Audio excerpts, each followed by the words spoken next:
Stage 1. Lung cancer. Miss Velasquez, I'm sorry. Ang mga salitang yon ay parang isang matalim na bubog na bumaon sa pandinig ni Hope. Paulit-ulit na umaalingaw-ngaw sa kanyang isipan na parang isang sirang plaka na ayaw huminto. Sa gitna ng mataong kalsada, ilang beses niyang tinapik ang sarili.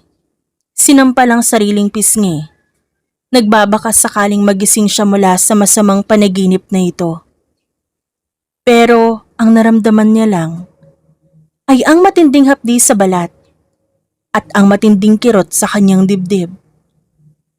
Ito na ba yan?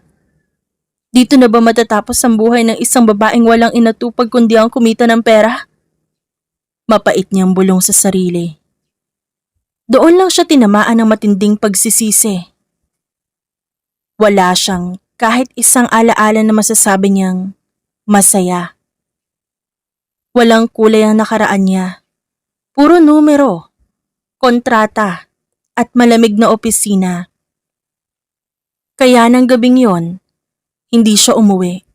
Sa halip, natagpuan niya ang sarili sa gitna ng isang maingay at mausok na bar.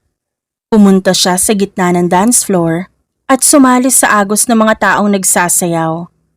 Nais niyang burahin ang boses ng doktor. Nais niyang palitan ng malakas na bass ng musika ang bawat kaba sa kanyang dibdib. Habang gumagalaw ang kanyang katawan, parang gusto niyang isayaw ang huling sandali ng kanyang lakas.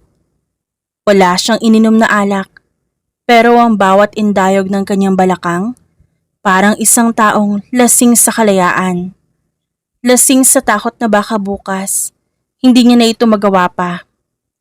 Ngunit sa gitna ng kanyang pagpikit, isang malagkit at bastos na kamay ang biglang humapit sa kanyang bewang.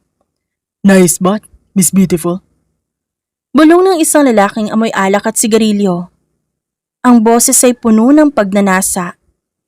Biglang bumalik ang ulirat ni Hope. Get off, you freak! Singhal niya. Pilit siyang nagpupumiglas. Sinusubukang kumawala sa malalaking kamay na para bang lintakong kumapit sa kanya. Ang saya na pilit niyang binuo ay napalitan ng kilabot. Pero bago pa man siya makasigaw muli, isang malakas na kalabog ang namayani. Sa isang kisap mata, tumalsik ang manyak na lalaki palayo sa kanya. Parang basurang itinapon sa sahig. That woman is too beautiful for you to touch. Malamig ang boses na yon. Mababa, baritono at may otoridad na nakakapanghina ng tuhod. Napatingin si Hope sa lalaking nakatayo sa harap niya. Matangkad, nakasuot ng mamahaling suit na tila hindi nababagay sa maduming bar. At may mga matang tila kayang basahin ang buong pagkatao niya.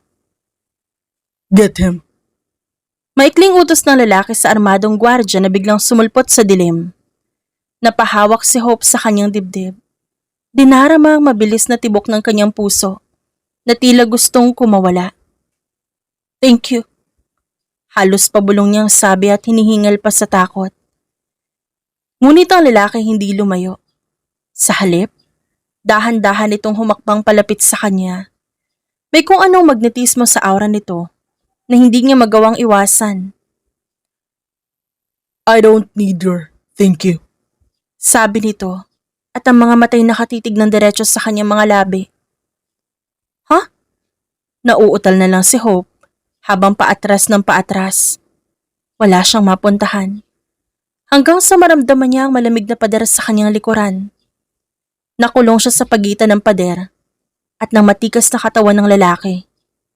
Inilapit ng lalaki ang mukha nito, sapat na para maamoy ni Hope ang bango ng mamahalin nitong pabango at mint sa bibig nito. I need your number, Miss Beautiful. I am Christian. At your service. Who the hell are you? Get lost! Halos pumiyok si Hope sa sobrang kaba at inis. Naiilang siya sa distansya nila, sa init na nagmumula sa katawan ng estranghero at sa mapang-angkin nitong titig. Ngunit sa halip na matakot, isang mahina at malat na tawa lang ang isinagot ni Christian Chen. Isang tawa na parang musika sa pandinig pero nakakaasar dahil sa sobrang kumpiyansa nito sa sarili. Chill, Miss Beautiful. I'm not a bad person. Bulong ni Christian. Dahan-dahang inilalapit ang mukha sa kanya hanggang sa maramdaman ni Hope ang mainit nitong hininga sa kanyang pisngi. But I can be bad, if that's your type. Isang pilyong kindat ang ipinukol nito sa kanya na tila ba nanunukso. Ngunit nagkamali si Christian. Hindi siya basta-bastang babaeng madadaan sa matamis na salita at gwapong muka. Sa isang iglap, bago pa man makahirit muli ang lalaki, mabilis na iniangat ni Hope ang kanyang paa at buong lakas na sinipa ang ari nito. Damn it! Ungol ni Christian. Namutla ang lalaki at napayoko, habang pilit na humahawak sa kanyang pang-ibabang parte. Ang kaninang maangas na mafia boss ay tila nawala ng hangin sa katawan. Walang lingon-lingon na nilampasan siya ni Hope. Naglakad dito palayo ng may matikas na tindig. Iniwan siyang namimilipit sa gitna ng dance floor. Boss, mukha na ba sa gata? Singit ni Miguel, ang kanyang kanang kamay na hirap pigilan ng pagtawa, habang nakatingin sa sinapit ng kanyang amo. Isang matalim at nakamamatay na tingin lang ang isinagot ni Christian habang dahan-dahang tumutuwid ng tayo. Ngunit sa kabila ng sakit, ang kanyang mga matay na natiling nakapako sa papalayong figura ni Hope. May kakaibang kislap sa kanyang paningin, isang halo ng galit at paghanga. Investigate that woman. Utos niya. Ang boses ay seryoso at malamig na. Hindi pa siya natatapos magsalita nang iabot na ni Miguel ang isang tablet. Naroon ang lahat ng impormasyon. Ang mukha ni Hope na nasa front page ng business magazines. Ang kanyang mga tagumpay bilang isa sa pinakamayamang entrepreneur sa bansa na nagmamay-ari ng isang higanting kumpanya ng beauty products. Alam ko namang type mo ang ganyang babae, boss. Matapang, matalino at mayaman. Pangaasar ni Miguel, hindi inalintana ang panganib. Anong lasa, boss? Mukhang nakahanap ka ng katapat mo ah. Sa isang mabilis na galaw, kinuha ni Christian ang kanyang baril mula sa holster at mariing itinutok ang dulo nito sa panga ni Miguel. Ang kanyang pangay nanigas sa galit at ang kanyang aura ay biglang bumigat. Shut your mouth or else I will shoot this gun into your stupid mouth. Choose. Natatawang napaatras si Miguel at tinaas ang dalawang kamay bilang tanda ng pagsuko. Chill, boss. Ito na nga, titigil na. Masyado kang seryoso. Huminga siya ng malalim bago nagpatuloy sa mas seryosong tono. Sikat ang babaeng yan. Si Cassandra Hope Velasquez. Pero sabi na lahat mailap yan sa mga lalaki. Kaya hindi na ako magugulat kung ba't ganun ang ginawa niya sa'yo. Isang dahan-dahang ngiti ang gumuhit sa labi ni Christian habang pinagmamasdan ng huling anino ni Hope bago ito tuluyang lumabas ng bar. Binalik niya ang kanyang baril at hinawakan ang kanyang panga. Tila dinarama pa rin ang tapang ng babaeng nanakit sa kanya.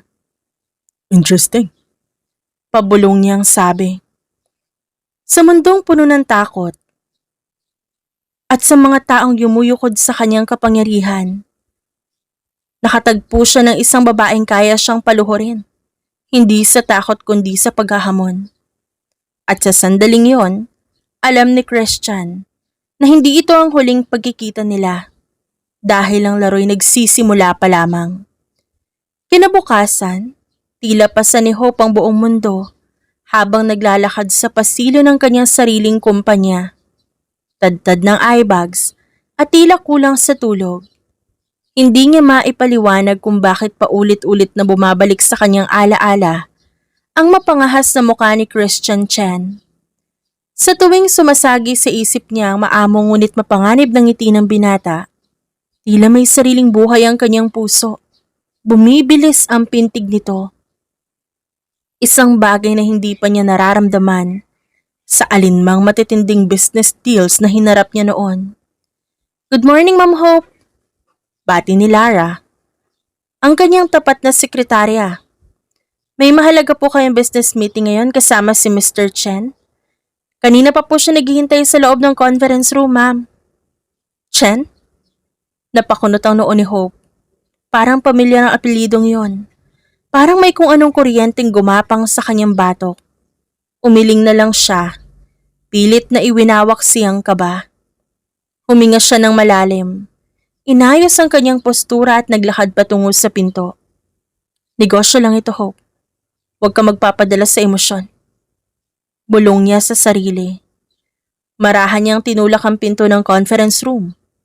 Doon, bumungad sa kanya ang isang lalaking nakaupo sa malaking swivel chair.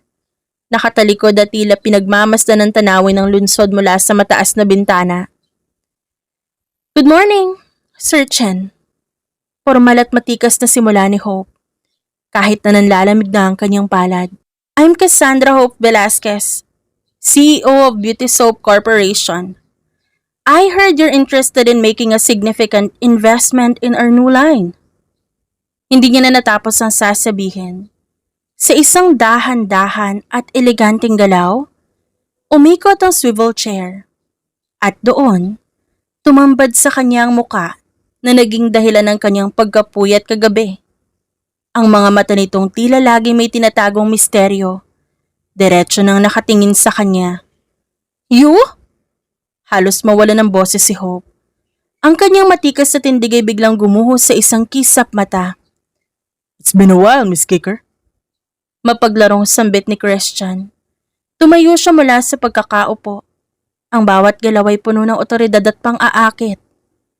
Automatikong napaatras si Hope nang magsimulang maglakad si Christian patungo sa kanya. Bawat hakbang ng lalaki ay tila pag-angkin sa espasyong namamagitan sa kanila.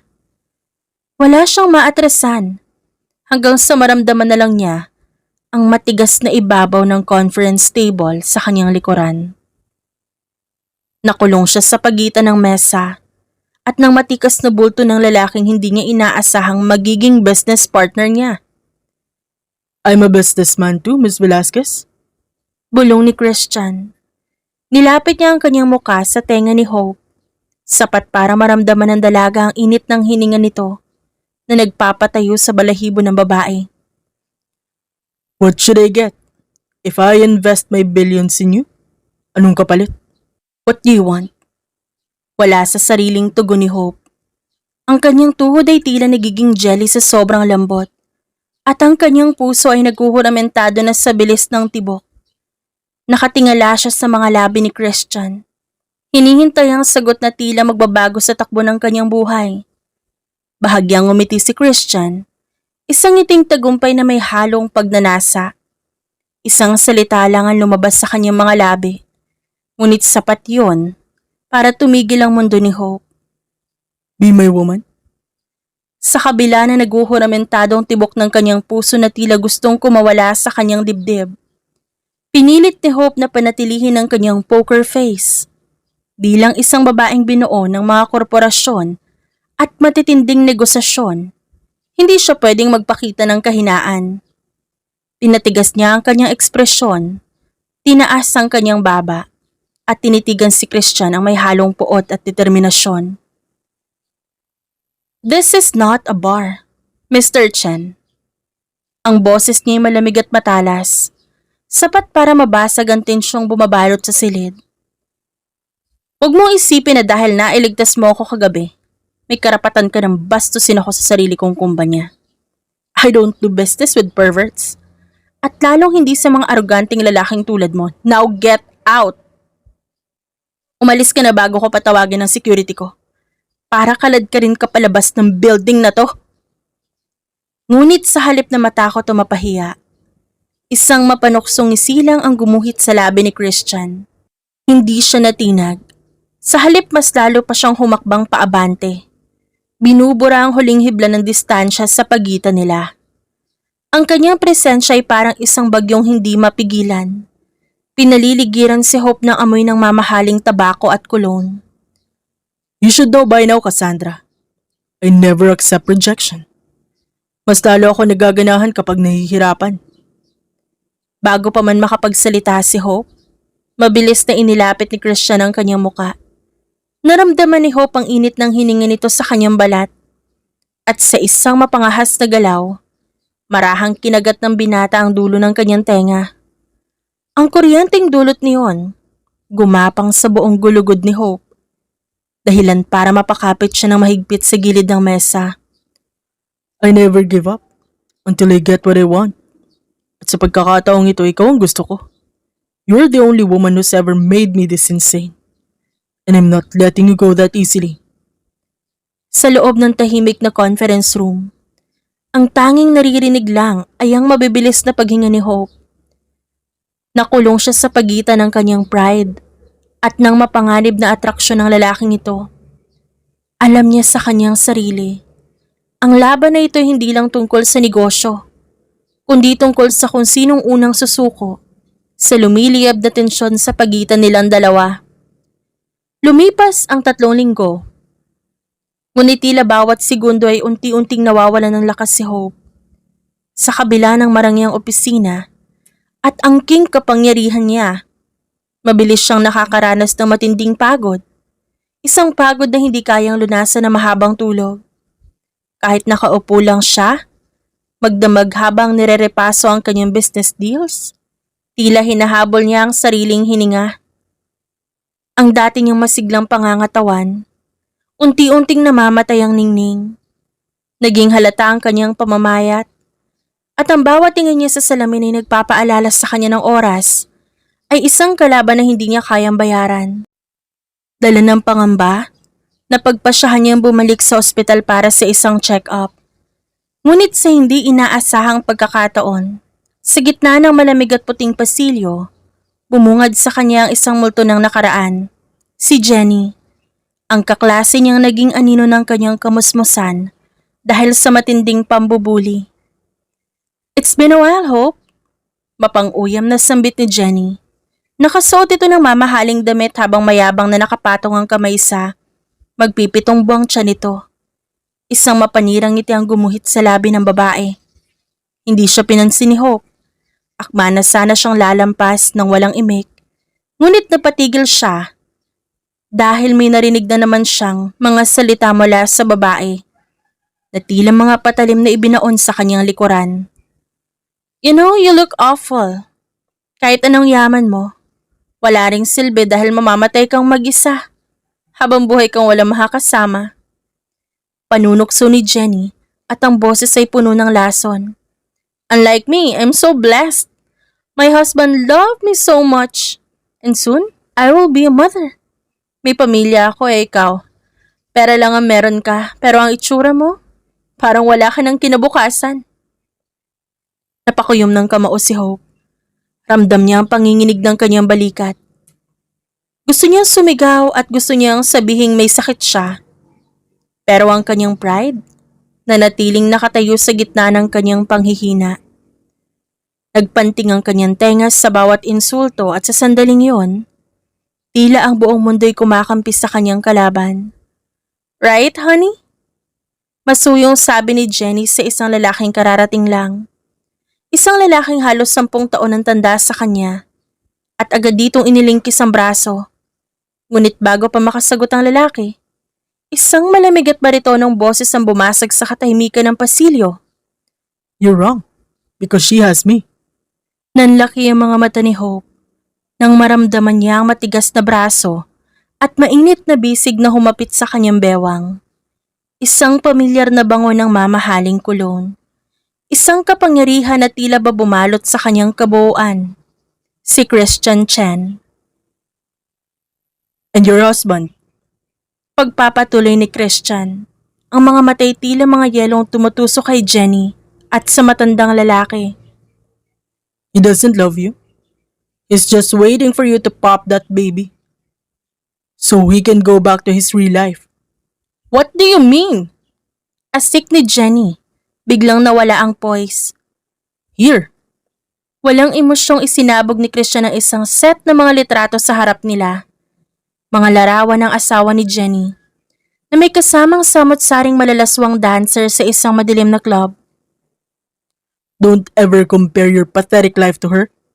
My woman is more blessed than you could ever imagine. She is a queen. And you? You're just delusional. Is this true?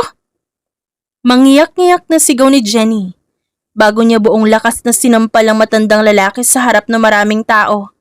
Sa gitna ng kaguluhan, hindi na nakayanan ni Hope ang tensyon. "Don't touch me!" Malakas niyang tinulak si Christian.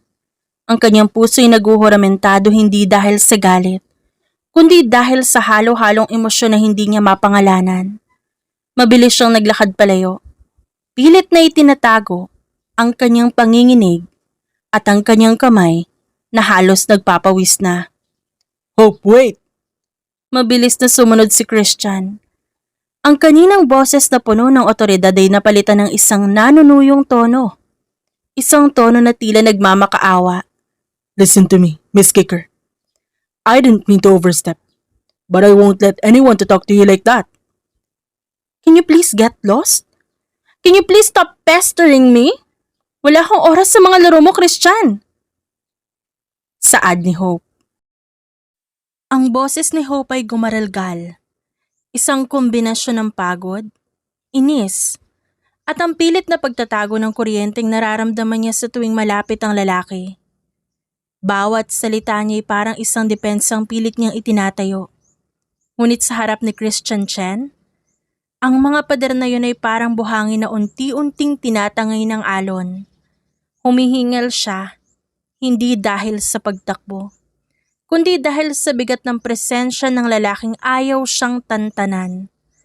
Ngunit sa isang kurap ng mata, ang mapaglarong ngisi sa mga labi ni Christian ay naglaho. Napalitan ito na isang ekspresyong seryoso. Malamig, matalim at tila tumatagos sa kaluluwa ni Hope. Ang aura ng isang mafia boss na kinatatakutan ng marami, biglang nangibabaw sa tahimik na pasilyo ng ospital. I'm not playing, Cassandra. Ang boses niya ay naging isang mababang bulong na tila kanta ng panganib at pangako. I'm chasing you. At hindi ako tumitigil hanggat di ko nahuhuli ang premyo ko. I am not interested in you, so please get lost. Muling singhal ni Hope, bagaman ramdam niya ang bahagyang panginginig ng sariling boses. Mabilis siyang umatras, sinusubukang gumawa ng espasyo. Ngunit si Christian ay parang isang predator na dahan-dahang sumusubaybay sa kanyang bawat galaw. Hakbang, hakbang papalapit.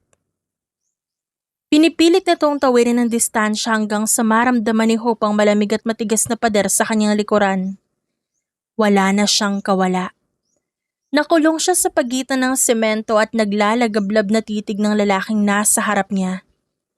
Samantala, pinatong ni Christian na magkabilang kamay sa pader. Sa magkabilang gilid ng ulo ni Hope, na tila isang rehas na gawa sa laman at buto.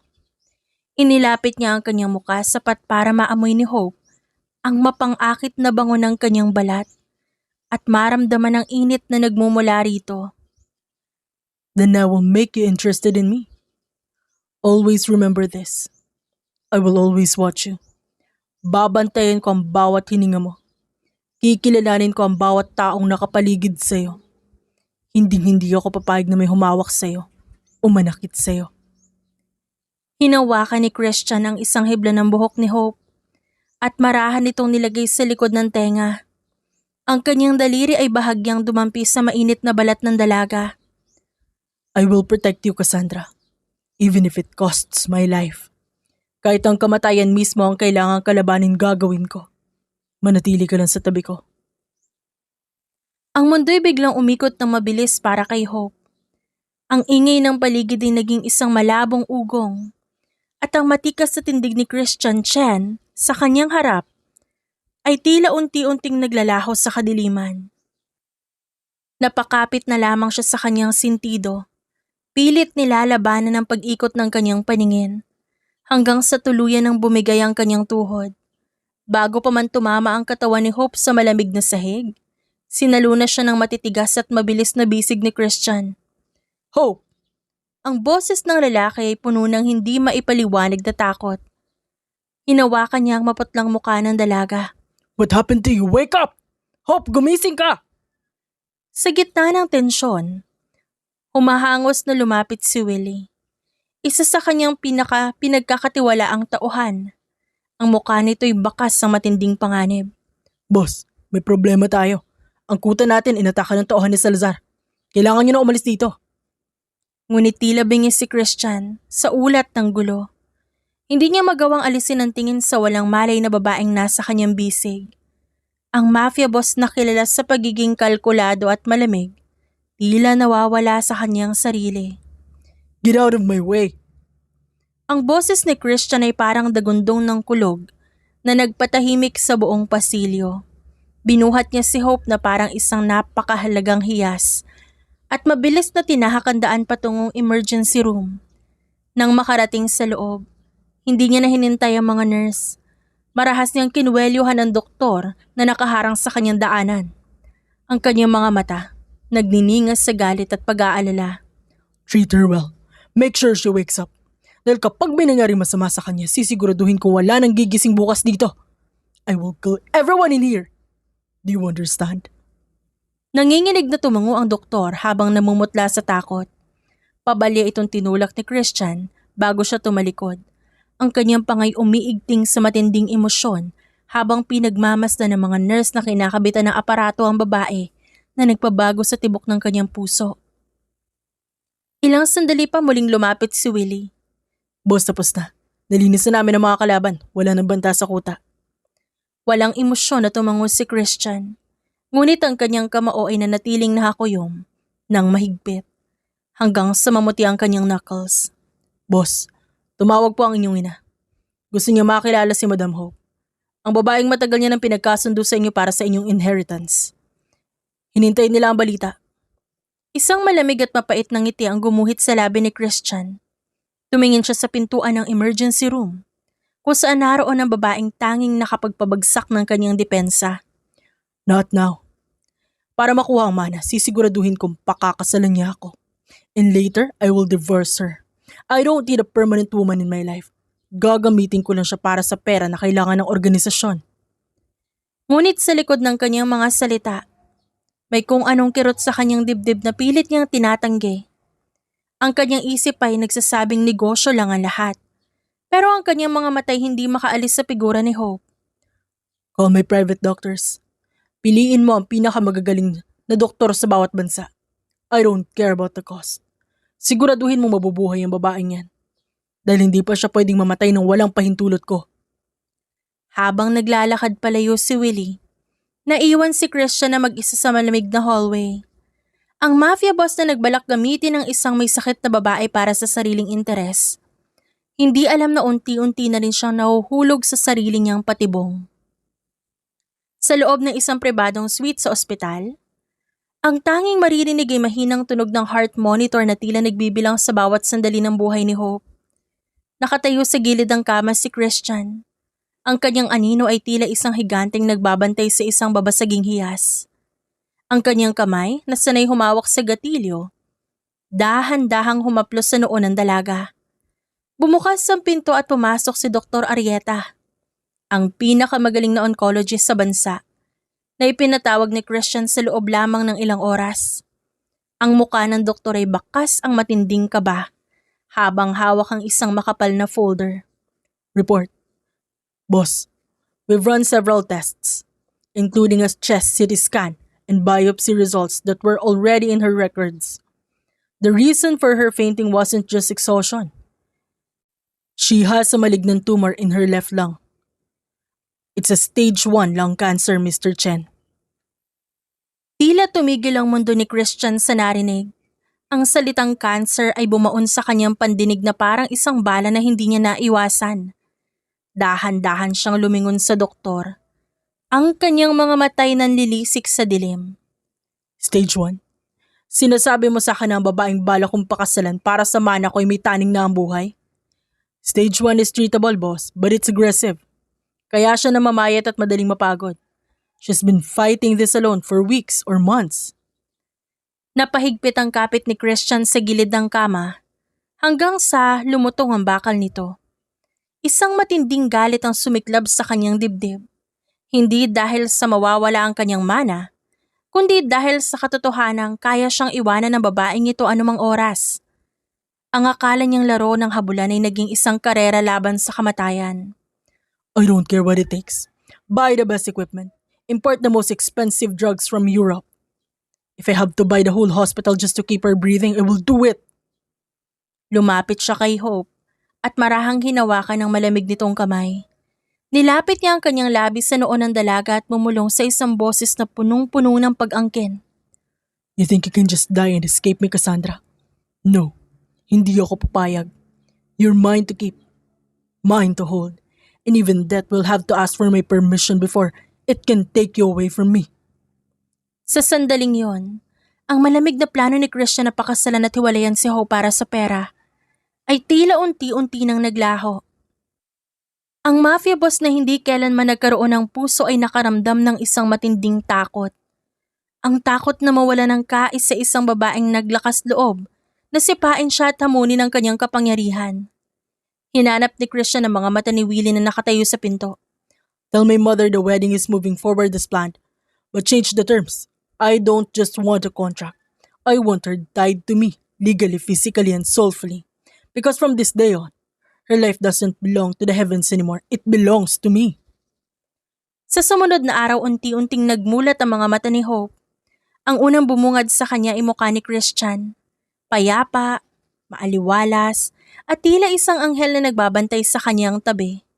Ngunit ang mas nakapagpabilis ng kanyang puso ay ang init ng kamay ng lalaki na mahigpit na nakakulong sa kanyang palad. Tila ba takot itong pakawalan siya kahit sa panaginip. Isang malalim na buntong hininga ang pinakawalan ni Hope. Sa gitna ng kilig na pinipilit niyang sinusupil, na naigang pait ng katotohanan. Bakit pa? Hindi ko kailangan ng distraction. Hindi ko kailangan ng pag-ibig na panandalian lang dahil alam ko mapait din ang kauuwian nitong lahat. Sa isang pabalya at marahas na galaw, hinablot niya ang kanyang kamay mula sa pagkakahawak ni Christian. Isang kilos na sapat para magising ang binata mula sa mababaw nitong tulog. Finally, you're awake. Isang malawak at tila nakakahawang ngiti ang sumilay sa labi ni Christian. Bago pa man makapagreklamo si Hope, mabilis siyang dinaluhong ng binata sa isang mahigpit na yakap na tila ba isa siyang kayamanang nawala at muling nahanap. Get off me! Bitiwan mo nga ako! Asik ni Hope. Buong lakas niyang tinulak ang matikas sa dibdib ng lalaki. Mabilis siyang nag-iwas ng tingin. Pilit na itinatago ang namumulang pisngi na tila nagnininga sa sobrang lapit nila sa isa't isa. Still sassy? I like that. Nakangising bulong ni Christian.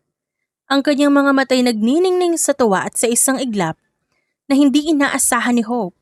Mabilis na nilapit ni Christian ang muka at ninakawan ng dalaga ng isang mabilis, ngunit matamis na halik sa mga labi.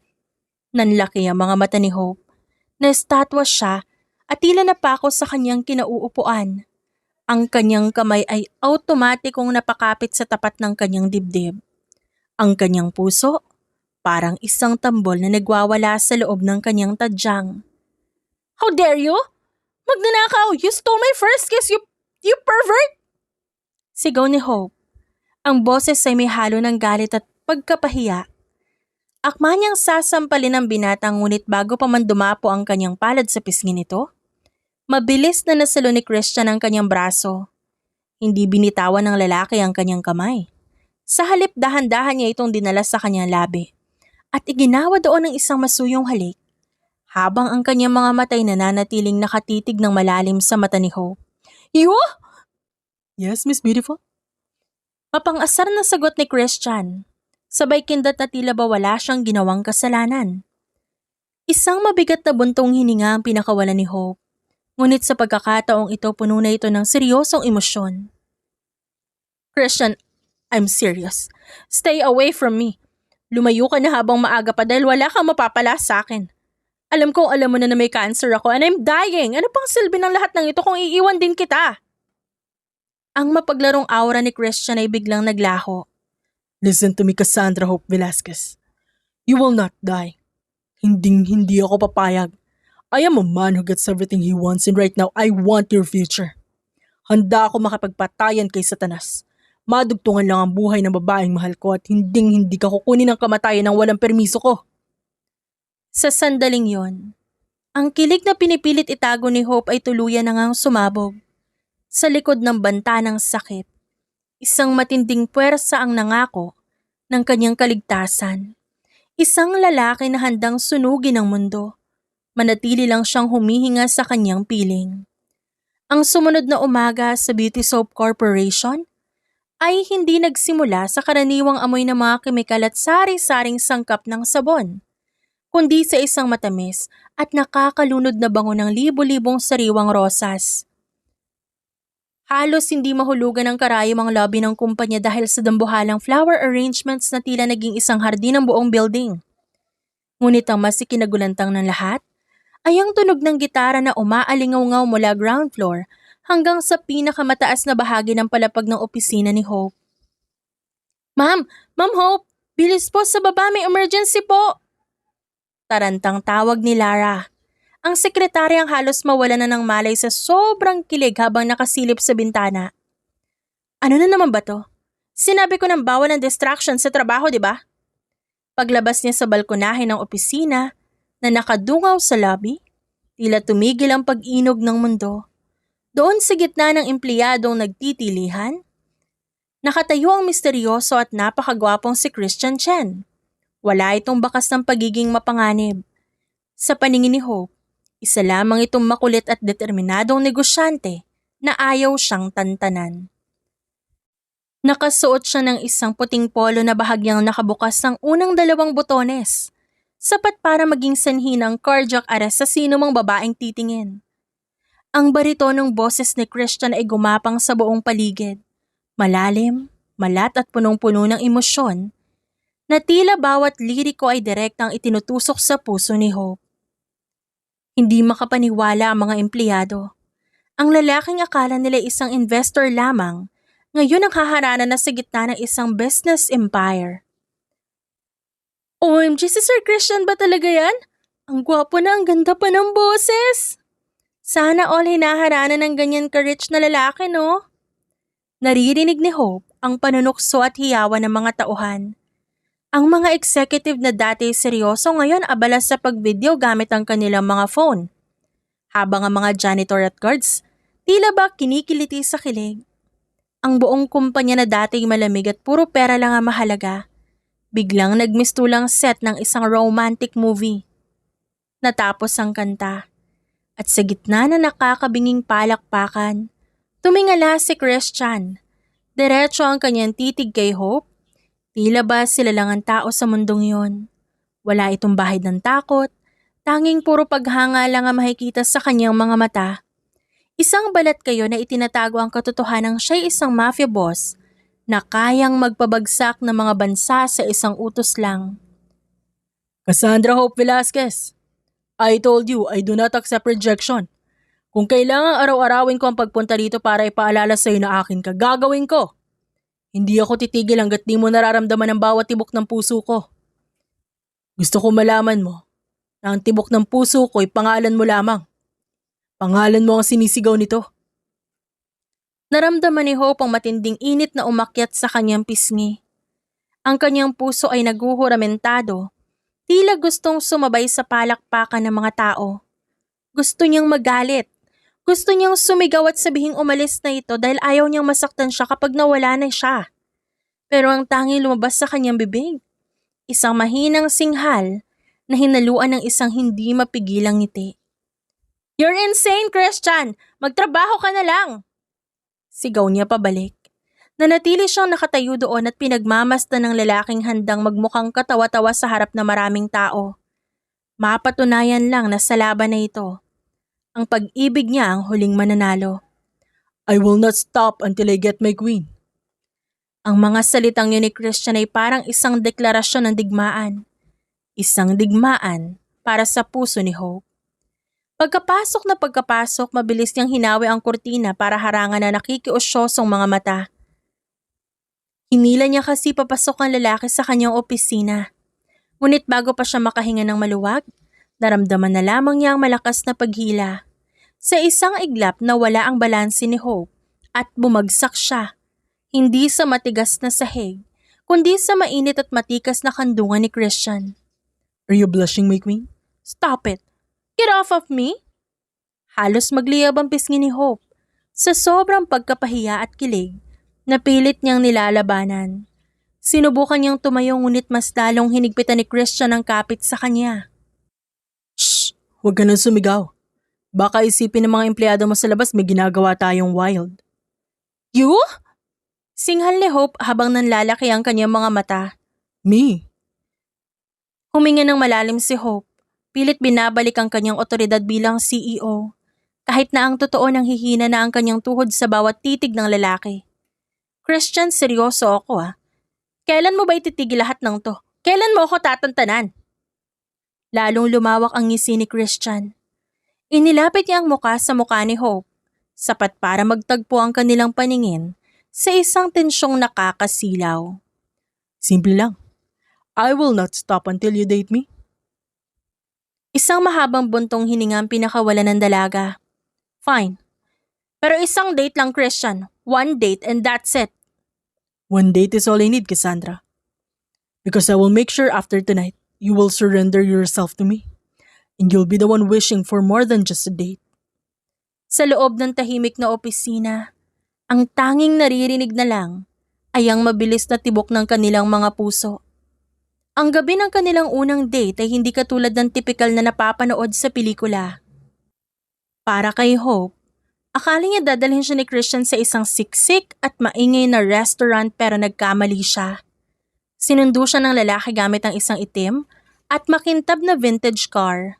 Nang tumigil sila sa tapat na isang pribadong hangar, doon pa lang napagtanto ni Hope na hindi ito isang ordinaryong gabi. Sumakay sila sa isang marangyang chopper. Habang lumilipad sila sa itaas ng syudad, kitang-kita ni Hope ang mga ilaw na parang kumukutitap na diamante.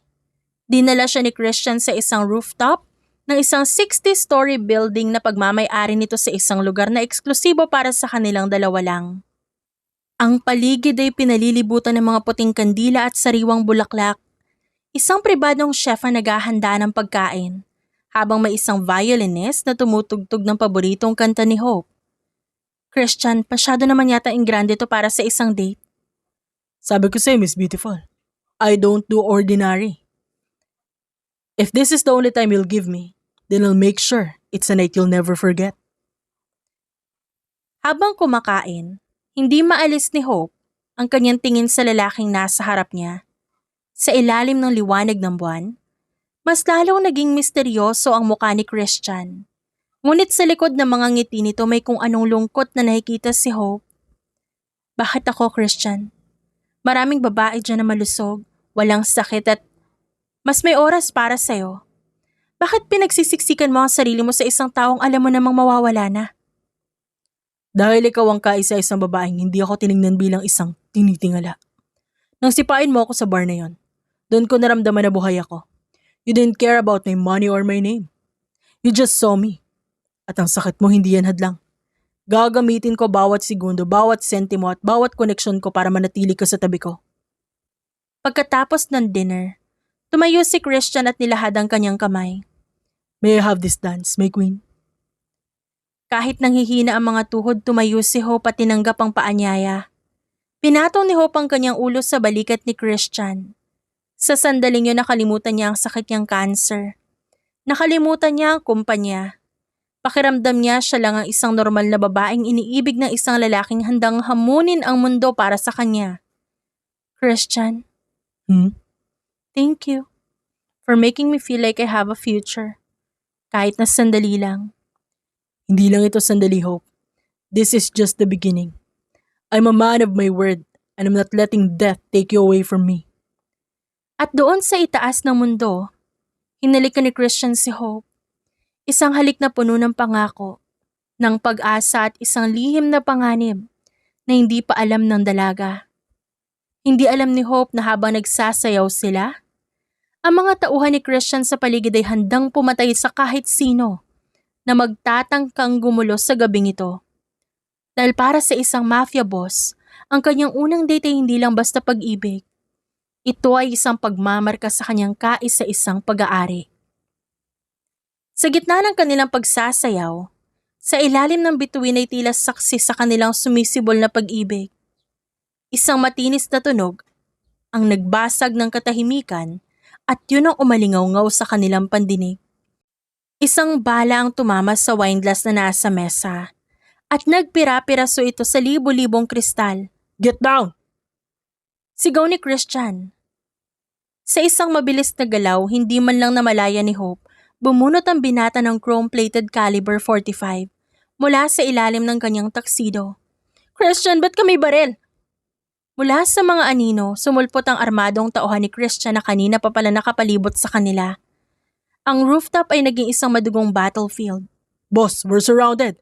It's the Salazar cartel. Hinarap ni Christian si Hope at ang kanyang pangay naninigas. Listen to me, Cassandra. Look at me. I am sorry you had to find out this way. Yes, I am who they say I am. I am the man they fear in the shadows. Pero hindi ko hahayaang madaplisan ka. Bakit? Bakit mo ito tinago? Lumuluhan ang tanong ni Hope. Ang lalaking minamahal niya ay ang mismong definisyon ng panganib na pilit niyang iniiwasan sa buong buhay niya. Hindi na nakasagot si Christian dahil sa isang red laser dot ang biglang tumutok sa dibdib ni Hope. Ang mga mata ni Christian ay nanlaki. Sa isang iglap, binalot ng katahimikan ng paligid habang dahan-dahang gumalaw ang oras. Hope, no! Imbis na umiwas, ginamit ni Christian ang sariling katawan bilang kalasag. Isang matunog ng putok ang bumasag sa hangin. Kasunod ng isang mabigat na ungol mula kay Christian. Naramdaman ni Hope ang biglang pagbigat ng katawan ng binata. Isang mainit na likido ang dahan-dahang bumabasa sa kanyang mamahaling gown. Christian, no! No! Bakit mo ginawa yon? I told you. I will protect you even if it costs my life. Ang kamatayan ko. Huwag lang ang sayo. Christian, please stay with me. Hagulhol ni Hope. Hinahawakan ang sugat ng binata. Sa sandaling yun, hindi na mahalaga kay Hope kung siya'y isang mafia boss o kriminal. Ang tanging alam niya ay ang lalaking handang mamatay para sa kanya ay ang tanging dahilan kung ba't gusto niya pa mabuhay sa kabila ng kanyang sakit. Willie, dalhin niyo siya sa ospital ngayon na! Habang isinasakay si Christian sa sasakyan, hinawakan pa ng binata ang pisngi ni Hope. At doon sa gitna ng kaguluhan, nalaman ni Hope ang pinakamasakit na katotohanan. Ang lalaking handang madugtungan ng kanyang buhay ay ang lalaking maaari ding mawala sa kanya dahil sa mundong kinalalagyan nito. Ang laban para sa kanilang buhay, hindi na lang laban sa cancer, kundi laban sa mga bala at anino ng pagiging isang mafia boss. Ang bawat segundo sa loob ng ospital ay tila isang dekada ng paghihirap para kay Hope. Ang amoy ng antiseptic, ang nakakarinding tunog ng gulong ng stretcher, at ang bakas ng dugong naiwan sa kanyang kamay. Lahat ng ito ay unti-unting pumapatay sa kanyang katinuan. Doc, help him please! Tulungan niyo ho siya! Ngunit sa tindi ng emosyon at pagod, biglang nagdilim ang paningin ni Hope. Ang huling nakita niya ay nagmamadaling nurse bago siya tuluyang nilamon ng kawalan ng malay. Nagising si Hope na may mabigat na pakiramdam sa dibdib. Sa pagmulat ng kanyang mata, ang puting kisame ng private room ang bumungad sa kanya. Isang pangalan lang ang sumigaw sa kanyang isipan. Christian. Dali-dali siyang bumangon. Nasaan si Christian, Willie? Nasaan siya? Sa room 404, ma'am. Pero ma'am, magpahinga muna kayo, baka mabinat kayo. Hindi pinatapos ni Hope ang sinasabi ng tauhan. Patakbo niyang tinahak ang hallway. Bawat takbang ay tila isang pakikipagkarera sa tadhana. Nang makarating siya sa tapat ng room 404, napatigil siya. Nakakabingi ang katahimikan. Dahan-dahan niyang pinihit ang pinto at doon bumungad sa kanyang isang kama, kung saan may isang taong nakataklob ng puting kumot mula ulo hanggang paa. Tila tumigil ang pagtibok ng puso ni Hope. Ang hangin sa kanyang baga ay biglang naglaho. Marahan na nanginginig ang kanyang daliri. Hinawakan niya ang dulo ng kumot at binaba ito. Ang maputlang mukha ni Christian ang tumambad sa kanya. Christian! Buong lakas niyang niyakap ang matigas na katawan ng lalaki. Ang kanyang luha ay bumabasa sa puting tela. Kala ko ba hindi mo ako iiwan? Sabi mo, poprotektahan mo ako, sinungaling ka. Lahat na lang kayo, iniiwan ako. Ang mga magulang ko at ngayon ikaw naman. Kala ko ba ako ang unang mamamatay? Bakit mo ako inunahan? Ba't ka namatay ngayong mahal na kita? Halos hindi niya alam kung anong sinasabi niya. Halos nababaliw na siya. Binuhos niya lahat ng pagsisisi sa bawat ikbi. Ang katahimikan ng kwarto ay napuno ng isang pighati. Ngunit sa gitna ng kanyang pag-iyak, napatigil siya nang marinig ang isang mahinang tunog. Isang hagikgik, isang tawa. Mabilis niyang inalis ang pagkakataklob sa kumot at doon, bumungad sa kanya ang namumulang pisngi ni Christian. You're annoying! Tumatawa pa ang lalaki. Kala ko totoo na pinaglaruan mo ko! I'm sorry, my queen. Natakot lang ako. Natakot ako na baka pagkatapos mong malaman ko ano talaga ako. Na baka maging isang halimaw ako sa paningin mo ay itaboy mo ko. Gusto ko lang malaman. Gusto ko lang marinig mula sa'yo kung ano talaga yung nararamdaman mo. Lumapit si Christian kay Hope. Pinunasan ng luhang hindi pa natutuyo. Ngayong alam ko mahal mo ko, hindi na ako hahayaang makuha ng kamatayan. Dahil sa bawat suntok mo, mas napapatunayan kong ikaw ang tanging dahilan kung ba't gusto ko pa mabuhay. 3 linggo na ang mabilis lumipas mula ng gabing dumanak ang dugo sa rooftop at muntikang pagkawala ni Christian.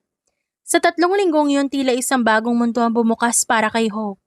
Ang babaeng dati handa nang sumuko sa tadhana. Ngayon may bago ng dahilan para lumaban. Sa loob ng isang pribadong suite sa ospital, nakaupo si Hope habang nakakabit ang unang dose ng kanyang chemotherapy. Maputla siya, ngunit may ningning ang kanyang mga mata na hindi matatawaran. Sa tabi niya gaya ng dati ay si Christian, ang mafia boss na tila nag-iisang maamong tagabantay. Are you scared, my queen? Dati, takot ako mamatay dahil wala akong maaalalang maganda. Pero ngayon, Christian, takot ako mamatay dahil ayaw ko matapos ang alaala nating dalawa. Gusto kong gumaling. Gusto kong makasama ka ng matagal. Ramdam ni Christian na matinding kirot sa kanyang dibdib. Isang bagay na hindi niya inaasahan. Sa likod ng kanyang isipan tila isang sumasabog na bomba ang katotohanan. Sa simula ay plano niyang gamitin ang babaeng ito para makuha ang bilyon-bilyong inheritance mula sa kanyang ina. Ngunit sa bawat haplos niya kay Hope, sa bawat sakripisyong ginagawa ng dalaga para labanan ng sakit, unti-unting naglalaho ang interes niya sa pera. You will get better, Hope. I promise you, right? I've hired the best doctors. Gagawin ko ang lahat. I'll even build you a garden of diamonds once this is over. Diamonds? Christian, kahit isang perasong bulaklak lang na pinitas mo sa tabi-tabi, sapat na para sa akin eh. Basta ikaw yung magbibigay. You're too easy to please for a billionaire CEO. And you're too romantic for for a man who carries a gun. Pero seryoso, Christian. Bakit ako? Sa dami ng babaeng pwede maging reyna mo. Ba't isang katulad ko na may taning na ang buhay? Saglit na natigilan si Christian. Ang mga salitang dahil kailangan ko ang mana ay muntik nang lumabas sa kanyang bibig. Pero mabilis niya itong nalunok. Tinitigan niya ang mukha ni Hope. Ang mga labi nitong bahagyang nanunuyo pero nananatiling maganda. Ang mga matang tila nakakita sa kaibuturan ng kanyang kaluluwa. Because you're the only one who didn't bow down to me. Ewan ko sa'yo, bolero ka. I'm serious, Hope. Kapag natapos ang treatment na to at kapag malakas ka na, I want to marry you.